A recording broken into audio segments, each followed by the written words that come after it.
Good Saturday morning, everyone. Today on Perspectives, it's no secret our prisons and correctional facilities are overcrowded.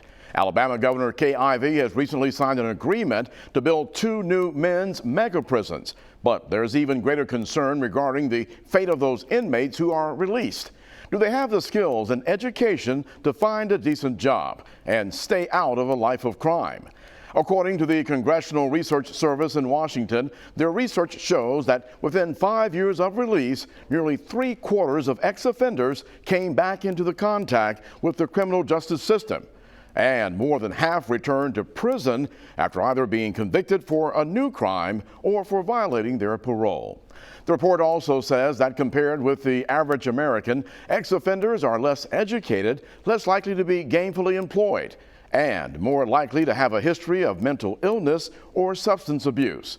All factors, says the report, to be risk factors for return to incarceration. There is hope, though, and dedicated social and law enforcement professionals refusing to give up. That is why this morning we're going to tell you about the latest program available to Mobile County. It's called Careers. It's a grant from the Bureau of Justice Assistance, and it is designed to start educating and training inmates 3 years before their release. Furthermore, it offers support to those who may be struggling on the outside as well. Careers is short for Correctional Adult Reentry Education, Employment, and Recidivism Strategies. It is designed to help education, vocation, and job training programs in the correctional system that address the critical need to establish links with employers, strong partnerships with corrections officials, parole programs, and probation, as well as education, workforce deployment directly involved with providers that offer reentry solutions. Our guests today are Mobile County Sheriff Sam Cochran and Troy Ephraim, president of the Mobile Area Interfaith Conference. Both gentlemen will discuss the Academy for Career Development, correctional and reentry education, as well as employment and recidivism strategies. Perspectives will continue after this quick break.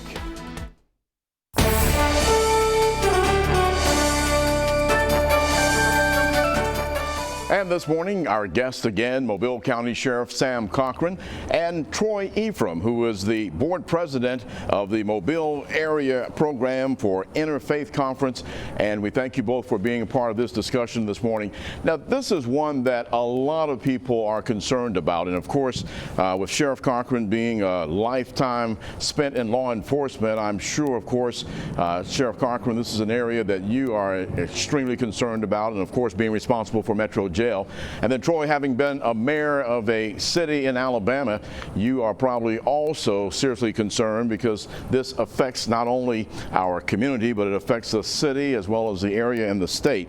So this morning we're talking about a program that is geared toward making a difference in curbing the rate of recidivism, or I guess you could say reoffending, where the numbers are extremely high. And we've got some numbers that we'll talk about this morning for the United States and of course for our country and the state as well. But this morning, let's start with telling us about this program, a grant just received from the Department of Justice that hopefully will go towards making a difference here in the local community. Gentlemen, each of you weigh in on that, please. Go ahead, Mayor. Okay. Well, Eric, thank you for having us on this morning. As you said, this is a tremendous opportunity that has been placed within the responsibility of the MAIC, the Mobile Area Interfaith Conference, in conjunction and partnership with the Mobile County Sheriff's Office and so many other partners that are involved in making sure that this grant is a success. It's through the Department of Justice. It's a phenomenal grant to the amount of $897,000 over a 3-year period, which primary focus will be on helping on pre-release people who are going to be coming out pretty soon and being able to identify and help those men and women be able to formulate plans for not only job growth, job development, career development, but housing, and hopefully to get them back into being productive citizens. At the end of the day, that's the ultimate goal of the program. It's called the Careers Grant, and it's a tongue twister, but the DOJ aptly coined it this way, and I'll have to read it to give it to you exactly right. But the Careers Grant is titled the Correctional Adult Reentry Education, Employment and Recidivism Reduction Strategies Grant. So that's a mouthful, but it's also a grant that's going to do a whole lot of good. And Sheriff Cochran, I know there's something dear to you, concerned always about recidivism.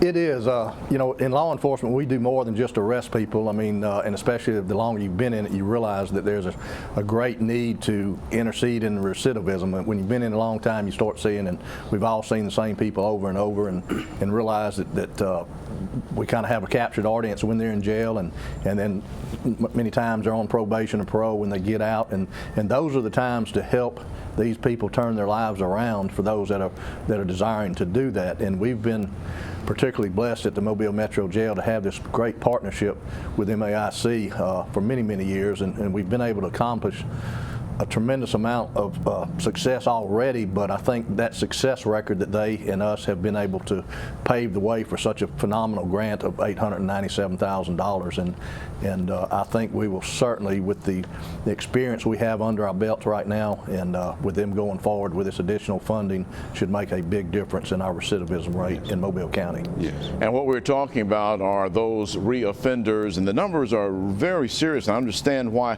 this is something that you both are concerned about, as well as the MAIC and, of course, law enforcement in our area. In some recent numbers, 2019, the numbers are where 64 to 70% of prior offenders end up becoming once again involved with the correctional system. 64%. So we're talking about 6 out of 10 or 7 out of 10 of people that you've dealt with before. And how bad is it here in our county and state compared to these national numbers? Sam, I'll let you. Well, I think we run very similar to them. It ebbs and flows a little bit, but we're very close to that same ratio here really in the state of Alabama, because we're talking about felony offenses, state offenders, and so it's spread throughout, and we see that in the Department of Corrections in the state of Alabama, and you know, in years past, you know, you sent somebody off to prison and they just got an education on how to do more crime. And we've learned that over the years, and it just takes a long time to change that, but that's what we've seen historically. And when you look at the numbers, America, you were wondering, say, maybe how and we rank as a nation. We fortunately are not number one. We're number 3 in the latest rankings, where China and India prior and before us. But I was looking at one place in comparison, Norway. They only have about a 20% recidivism rate compared to, of course, ours. We're talking about 6 to 7, 70% in that number.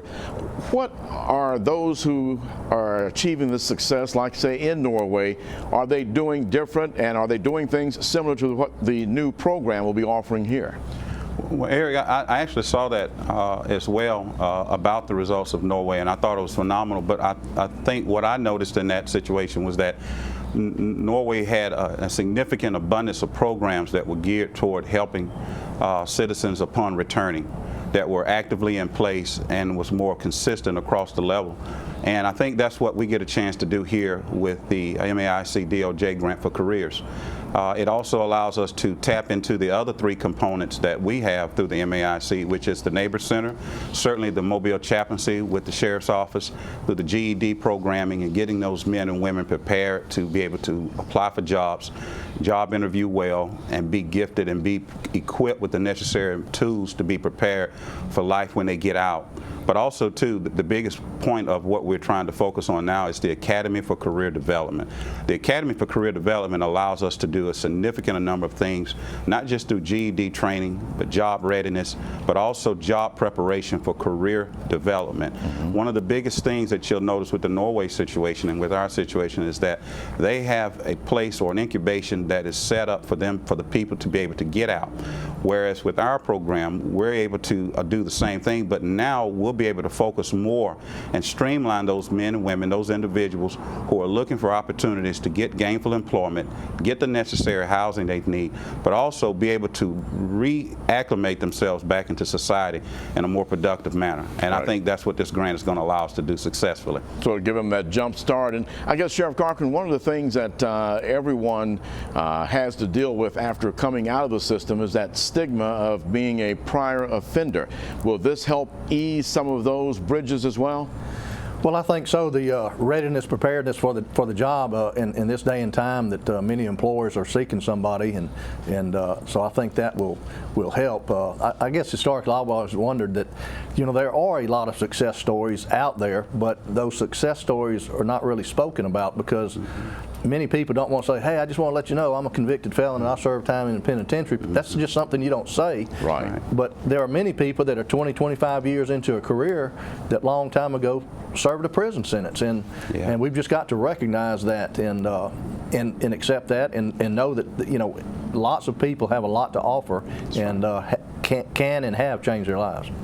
We're going to take a quick break here, and when we come back, we're going to talk more about the program and what it will be offering, as well as how those who are at that point in their lives can get involved in what you're offering as well. When Perspectives continues in just a couple of minutes after talking with Sheriff Cochran and Troy Ephraim. We'll be right back.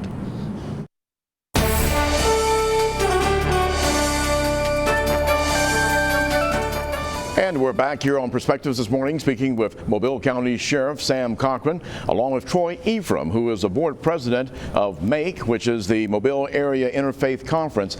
And this morning we're talking about a very important issue that deals with reoffenders, recidivism, but a grant most specifically that it will be providing some new possibilities for those who are wanting to turn their lives around. Tell us first about that grant. How exactly will that be applied to provide this training?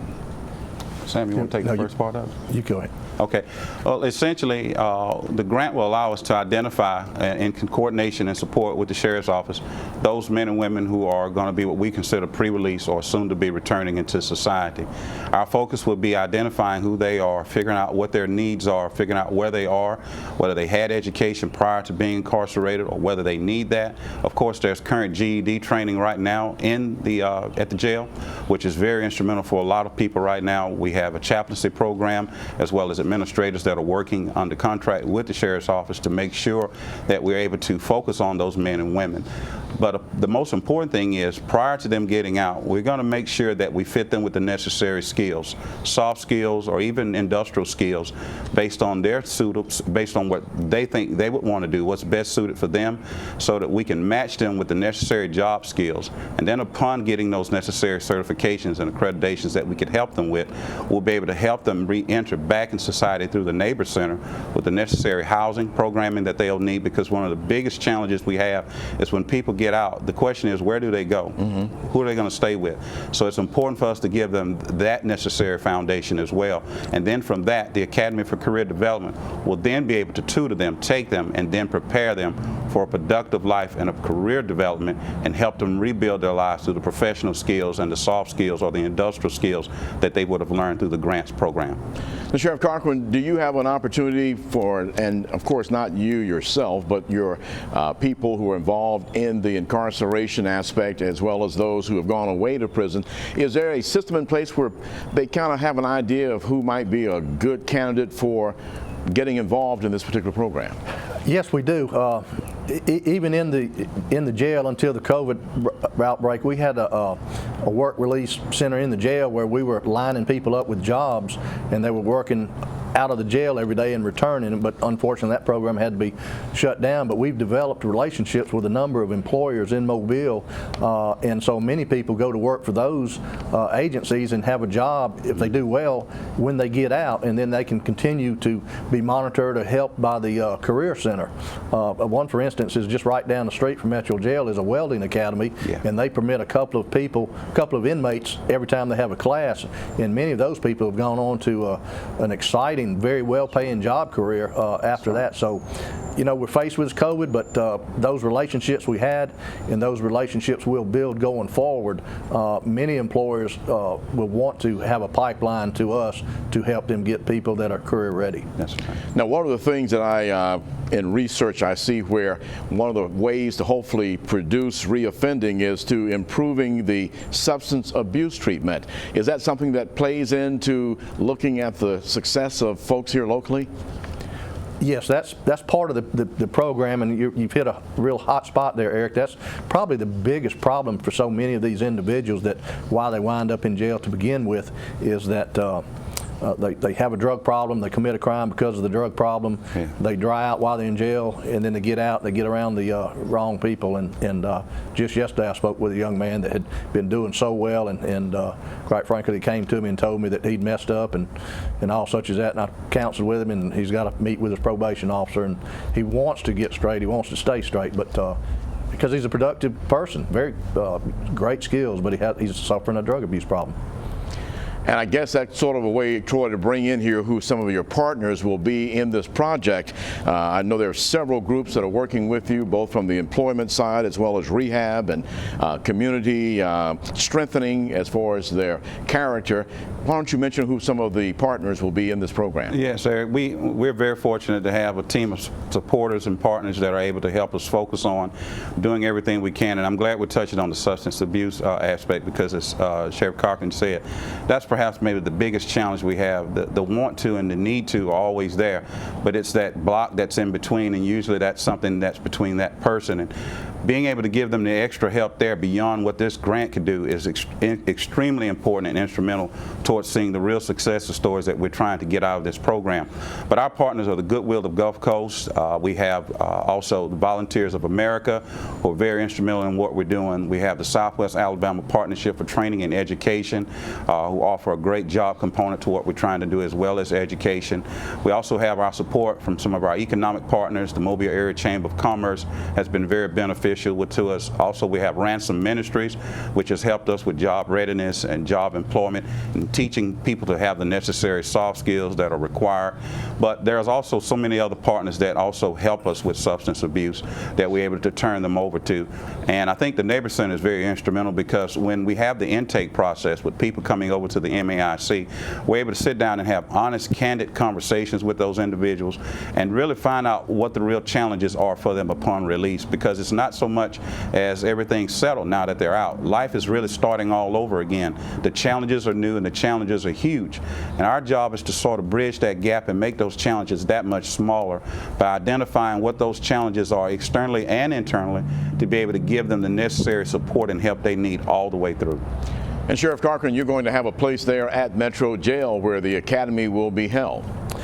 Yeah, we have a training room and a chapel there that is where a lot of the GED training takes place, and other forms of training. And as soon as we, again, get past this COVID restrictions right now, then that's all available to the Career Readiness Center, and where they can, meet with the inmates and pick and select those that show promise and commitment, that they really want to get some help in turning their lives around and getting a career. That's right. I guess definitely we need to mention how someone who's watching this program today and they have a family member, or they are watching and they want to be in this program having been a prior offender, how do they go about doing it? Well, I think the most important thing is to reach out to the Mobile Area Interfaith Conference and just speak with the executive staff out there, and just basically make the call and just tell them who they are, that they're in need, and let us see if we can identify our resources with the needs to help them out with. That's the most quickest, most expedient way. We receive approximately anywhere from 50 to 100 calls a day. And you imagine over a 5-day week, that's a lot of calls, that's a lot of service needs. But I'm very proud of the MAIC staff and all of our volunteers, because they do a phenomenal job of making sure that no one is missed, that we answer as many calls as we can, and we try to help as many people as we can. And oftentimes that's not something that we're able to complete or do, but at least we're in a position to try and find out if we can't help them. One of the key things we do is able to match them up with other agencies outside of our network that can in fact be a source of help for them as well. We've got about a minute left here. I want each of you to respond quickly to the cause of recidivism is complex and likely due to a combination of personal, sociological, economic, and lifestyle factors. A lot of work needs to be done to help the people returning, and will this program help them? We certainly believe this program will help them. Now, there's a myriad of causes, as you've mentioned, that contribute to these things, and so we can do what Troy had said. We can help set them up with the proper agencies to assist them, and but the big things is getting them dried out, getting them off drugs, getting them into a career-ready job, and many of them, once they become where they can take care of themselves and earn a living, you can change their lives forever. All right, Troy, about 10 seconds. I agree. I think Sam hit it on the nail. I think that's the key component of how important this program is, what we have to do, and I think at the end of the day, being diligent about it. We mentioned this during the press conference. This takes more than a village. It takes everyone to make this program successful. And as long as we have the support, not just from our network, but people who are watching this program right now and say, hey, you know, this is something I've wanted to be a part of and I want to help. We're asking them right now through this program, come be a part of what we're trying to do. Stand with us and help us address this most needed situation that we have right now in our society. All right, gentlemen, thank you so much for coming and sharing today about the new careers program and the Academy for Career Development. Troy Ephraim and Sheriff Sam Cochran, we thank you both. Thank you. For more information, contact the Mobile County Sheriff's Office at the number you see on the website as well, you see there on the screen, or the Mobile Area Interfaith Conference at mobileareainterfaith.org, or their phone number also listed on your television screen. Now, next Saturday morning on Perspectives, we'll hear from a Pulitzer Prize-winning journalist and South Alabama professor discussing the events of our country since the November 2020 election. Was it legal, secure, and fair? She'll talk about the refusal of some American leaders and voters to accept Joe Biden's Electoral College victory, the deadly Capitol riots that shocked not only our nation but the world, post-inauguration, and how states are introducing legislation to restore faith in the elections, and how our response to the COVID-19 pandemic became politicized. Well, please join us here next Saturday morning at 9 a.m. for Perspectives as we discuss those important issues and seek solutions. If you have any ideas, just drop us a line here at perspectives@fox10tv.com. I'm Eric Reynolds. Have a great week ahead.